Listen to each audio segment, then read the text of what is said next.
Bismillahirrahmanirrahim. Assalamu alaikum viewers. Today we are going to solve question number 1 and part number 10. जैसा कि आपको पता है कि हम इससे पहले एक्सरसाइज 1.2 के अंदर तीन किस्म की टाइप्स को डिस्कस कर चुके हैं जो हमारे पास डिफरेंट टाइप की इक्वेशंस थी। आज हम फोर्थ टाइप की इक्वेशन को डिस्कस करने जा रहे हैं जो कि एक्सरसाइज 1.2 के अंदर हमें सॉल्व करनी है। वो है एक्सपोनेंशियल इक्वेशन। एक्सपोनेंट कहते हैं पावर को, जैसा कि आप देख सकते हैं कि यहाँ पर a बेस है और x जो है उसकी पावर है, और हमने इस टाइप की इक्वेशंस को जो है वो डील करना है जिसमें a पावर x या 3 पावर समथिंग x, ठीक है, इस टाइप की इक्वेशन हमारे पास होंगी और हमने उनको सॉल्व करना है। इनको कैसे सॉल्व करेंगे हम? इनको हमने a पावर x जो हमारे पास इक्वेशन के अंदर इन्वॉल्व है, एक्सपोनेंशियल टाइप टर्म, इसको हमने कंसिडर करना है, लेना है इक्वल टू y। और यहाँ पर a पावर x में साथ कंडीशन भी दी हुई है कि a is positive, a is greater than 0 stands for a is positive and a is not equal to 1, क्योंकि एक जो अगर 1 होगा तो 1 की पावर जो है कोई भी हो वो 1 ही आंसर आता है। So that's why these are the two conditions where a is positive, the base is positive and is not equal to 1। Now students, आप देख सकते हैं क्वेश्चन नंबर 1 का पार्ट नंबर 10 मैंने बोर्ड पे लिखा हुआ है, which is 3 power 2x minus 10 multiply by, इस डॉट को आपने पॉइंट नहीं पढ़ना, इसको आप मल्टीप्लाई पढ़ेंगे, 3 power x plus 9 is equal to 0। Students be careful while writing 3 power 2x, आपने इसको यूं नहीं लिखना। This is the proper and correct way to write 3 power 2x and this is the wrong way जहां पे आप 2x को इतना बड़ा करके लिख देते हैं या आप 3 के साथ जो है वो 2x को यूं करके लिख देते हैं, तो दिस इज इनकरेक्ट। ये आपके पास राइट और करेक्ट वे है लिखने का कि जिसमें पावर को आपने थोड़ा सा साइज में छोटा करके ऊपर शो करना है ताकि आपको क्लियर हो कि what is the situation is. Now हमने क्या करना है, यहाँ पर थोड़ा सा इस इक्वेशन को हमने मॉडिफाई करना है, थोड़ा सॉल्व करना है। Before substitution, before 3 power x की जगह पर y हम जो पुट करने जा रहे हैं, उससे पहले हम थोड़ा सा इसको सॉल्व करेंगे और वो सॉल्यूशन क्या होगा कि हमने 3 पावर 2x को 3 power x whole square show करना है। आपको पता है कि पावर पर पावर का रूल है, पावर्स आपस में मल्टीप्लाई होकर वही 2x आता है। अब यहाँ पर हमने इसको स्क्वायर में तोड़ा है और उसकी वजह यह है कि हम जो सब्स्टिट्यूशन करेंगे वो 3 पावर x की जगह पर करेंगे, यानी हम कहेंगे कि 3 पावर x और यहां पर भी 3 पावर x है, तो let 3 power x is equal to y। अब जिधर जिधर 3 पावर x आ रहा है वहां पर हमने y लिखना है। So let's do it, putting values या मेकिंग सब्स्टिट्यूशंस, जो भी आप लिखना चाहें यहाँ पे लिख सकते हैं, ठीक है। Now instead of 3 power x हम लिखेंगे क्या, y, और बाहर क्योंकि स्क्वायर है तो वो स्क्वायर किस पे आ जाएगा, y पर, माइनस 10 मल्टीप्लाई बाय, यहाँ पे क्योंकि बेसेस जो हैं उनके दरमियान डॉट है, इसको आपको मल्टीप्लाई करना है बिकॉज पावर्स डिफरेंट हैं। अगर ये सेम पावर्स में होती 10.3 इस तरह अगर दोनों में 1 1 होता, लिखा हुआ नहीं होता, नहीं लिखना चाहिए, सिर्फ मैं आपको समझाने के लिए कह रहा हूँ। अगर ये सिचुएशन होती तो हम इसको 10.3 पढ़ेंगे, लेकिन यहाँ पर आप इसको 10.3 पावर x नहीं पढ़ेंगे बल्कि 10 मल्टीप्लाइड बाय 3 पावर x पढ़ेंगे। सो 3 पावर x की जगह पर आपके पास क्या आएगा, y, जो कि 10 के साथ मल्टीप्लाई होकर 10y हो जाएगा प्लस 9 इज इक्वल टू 0। अब यहाँ से ऑनवर्ड स्टूडेंट्स आपके पास बिल्कुल वही प्रीवियस सिचुएशन आ गई, एक क्वाड्रेटिक इक्वेशन आ गई। आप देख सकते हैं पावर इज 2 इक्वेशन भी है and this is invariable y। अब हम क्या करेंगे, इसको फैक्टराइज करेंगे। इसकी फैक्टराइजेशन जो है उसके लिए हमने एक रफ प्रोसेस जो सीखा हुआ है, इससे पहले भी बारहा मुख्तलिफ क्वेश्चंस में हम वो डिस्कस कर चुके हैं। The coefficient of quadratic term y square is 1, इसको प्रोडक्ट ले लें आप किसके साथ, इसका कांस्टेंट टर्म 9 के साथ, प्रोडक्ट इज 9। अब coefficient of mid term is 10 के एससी ब्रेकिंग करनी है, एससी स्प्लिटिंग करनी है इसके पार्ट्स में कि जिसका प्रोडक्ट 9 हो और सम कांस्टेंट के साथ पॉजिटिव साइन, अगेन मैं कहूँगा कि सिंबॉलिक है, it suggest something to us, और वो समथिंग क्या है कि the parts of this 10 should be added to get 10. Now what it would be, it is 9 and 1, 9 1 is 9 और 9 और 1 ऐड करें तो 10. now this positive sign also suggests that कि इन दोनों के साथ सेम साइन होना चाहिए, either both positive or both negative, and it depends on the sign of midterm. It is negative, so that's why the both signs with its parts, the parts of midterm would be negative. now y square same as above, minus 9y कहाँ से आ गया, this is minus 9y, and then minus 1y, no need to write the coefficient 1, it is understood there is 1 as coefficient, so this is minus 1, and plus 9 same as above. now students, there are 4 terms, 4 terms हैं, इन चारों term में से हमने दो दो के pair बनाकर common लेना है. so the first two terms are y square and 9y. y square can be written as y multiplied by y, and 9y can be written as 9 multiplied by y.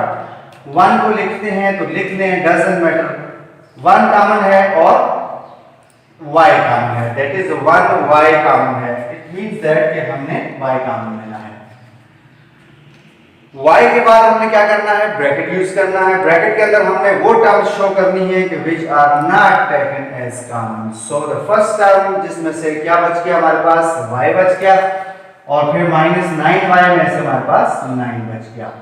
आप देख सकते हैं next to term है y plus 9. so y is 1 multiplied by y is y, and 9 is 1 multiplied by 9 ही लिख लेते हैं, वैसे 3 multiplied by 3 इसकी प्राइम फैक्टराइजेशन है, बट यहाँ पर हमें करंट सिचुएशन में समझ आ रही है कि there is only 1 common, so that's why हम 9 को 9 लिखते हैं बजाय 3 मल्टीप्लाई बाय 3 लिखने के. So negative sign should be taken as common, because जब भी थर्ड टर्म के साथ माइनस आता है तो हम कॉमन लेते हैं नेगेटिव साइन को, मस्ट है. Now y remains y and 9 remains y, 9 due to 1 as common हमने लिया इसलिए.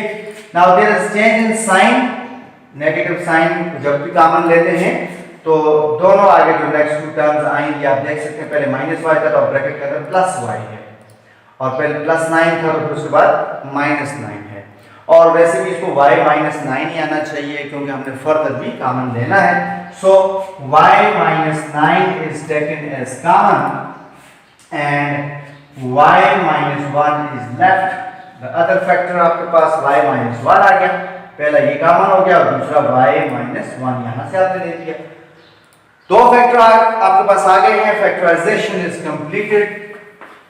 now here involves zero product property.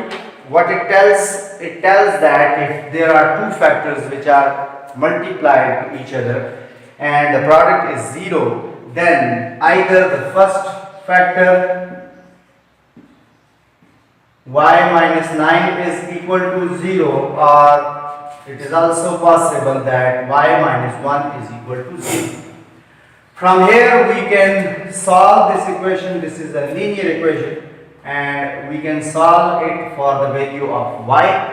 In order to get the value of y, we will isolate the variable y, and in this isolation we will shift minus 9 to the right hand side to get plus 9. There is change in sign. Now y minus 1 is shifted to the right hand side, and again minus 1 when shifted to the right hand side it will become plus 1. very simple opposite operation होगा, अगर minus हो रहा है तो right side पे आके plus हो जाएगा.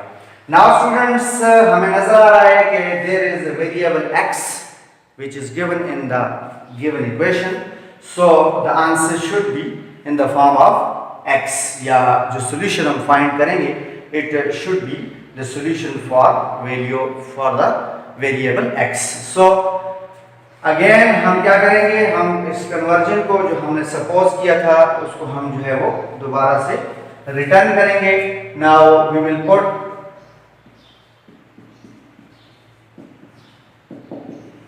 Three power x instead of y. So y की जगह पर आपने 3 पावर x पुट करना है।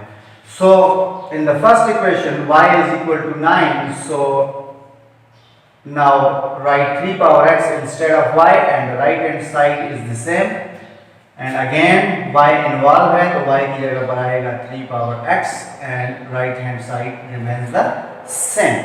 नाउ स्टूडेंट्स आप देख सकते हैं यहाँ पर बेस 3 है, पावर x है, जबकि राइट हैंड साइड जो है वो 9 है। हमने इस इक्वालिटी को मेंटेन रखने के लिए या इस इक्वालिटी की मेंटेनेंस को सामने रखते हुए हम क्या कह सकते हैं कि there should be base 3 on the right side. यहाँ पर अगर लेफ्ट साइड पर बेस 3 है तो राइट पर भी हमारे पास जो नंबर है हमने उसको in the form of base 3 convert करना है। एवरीबॉडी नोज दैट कि 3 square is 9, so 3 square can be written instead of 9। ठीक हो गया। Now there is equality in between two exponentials, so this equality tells us if the bases are same, जैसे कि आप देख रहे हैं सेम है, then the power will also be same in order to maintain this equality। अगर आप x की जगह पर 2 के अलावा कोई भी और वैल्यू रखेंगे तो ये इक्वालिटी डिस्टर्ब हो जाएगी। आप देख सकते हैं, let us suppose for example if 3 power x is 3 power 2 और मैं इस x की जगह पर लेट अस सपोज 1 रख देता हूं तो ये इक्वालिटी फॉल्स हो जाती है, ये ट्रू नहीं रहती है। ठीक है ना, क्योंकि 3 पावर 1 जो है वो 3 होता है, 3 पावर 2 जो है वो 9 होता है। सिमिलरली अगर मैं इस 1 की जगह पर 3 रख देता हूं, 2 नहीं रखता x की वैल्यू, तो 3 power 3 is 27 and 3 power 2 is 9, तो इनके दरमियान इक्वालिटी जो है वो क्या हो जाती है, डिस्टर्ब हो जाती है। So that's why this is confirmed that if the bases are same and there is a sign of equality in between both exponentials, then their exponents are equal to each other. Hence we conclude that x is equal to 2. Now on the right hand side 3 power x is equal to 1 है। Previous case में student 9 था, 9 को तो हमने easily लिख लिया इन the form of base 3 square लिख दिया, लेकिन देयर इज 1। अब 1 को हम किस तरीके से 3 बेस में कन्वर्ट करेंगे या बेस 3 की फॉर्म में शो करेंगे? Very simple, everybody knows that anything raised to the power 0 is 1, anything raised to the power 0 is 1, so 1 की जगह पर मैं 3 पावर 0 लिख सकता हूं। सो 3 पावर 0 इज 1। अब यहां से बेसेस सेम हो गई हैं। अगर 5 पावर x होता तो मैं इधर 5 पावर 0 लिखता, वो भी 1 के इक्वल होता है। ठीक है, लेकिन यहां पे क्योंकि बेस 3 है तो मैंने इसको 3 पावर 0 लिखा। Here again same situation है, there is sign of equality, bases are the same, hence we conclude that the powers are equal to each other. So students, therefore the solution set is 0 over 2 and this is the required answer to this given exponential equation. I hope students आपको इस question number 1 के part number 10 की बहुत अच्छी तरीके से समझ आई है और हम फर्दर जो वीडियोज़ हैं उसके अंदर हम 2-3 पार्ट इसके और डिस्कस करेंगे और फिर हम फाइनल टाइप की तरफ जाएंगे। So please stay tuned.